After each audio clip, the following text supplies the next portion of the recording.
ঢাকা বিশ্ববিদ্যালয় এলাকায় শিক্ষার্থী এবং পুলিশ মুখোমুখি অবস্থান করছেন এবং পুলিশ শিক্ষার্থীদেরকে সাউন্ড গ্রেনেড নিক্ষেপ করে এই জায়গাটিতে ছত্রভঙ্গ করার চেষ্টা করলো। অপর পাশ থেকে শিক্ষার্থীরা ইট পাটকেল ছুটছেন।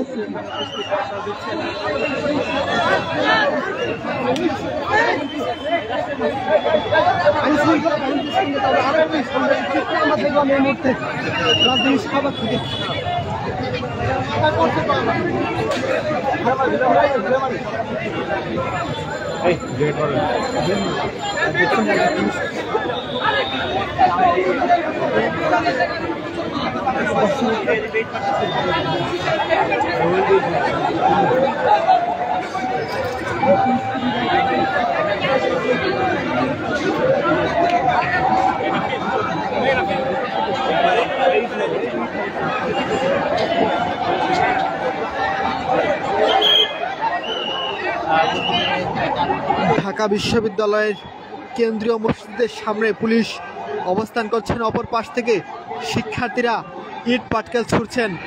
পুলিশ তাদেরকে বারবার দাওয়া দিচ্ছেন এবং পুলিশের দিকে তারা এগিয়ে আসার চেষ্টা করলে পুলিশ তাদেরকে আবার ধাওয়া দিয়ে এই জায়গাটিতে তাদেরকে ছত্রভঙ্গ করার চেষ্টা করছে।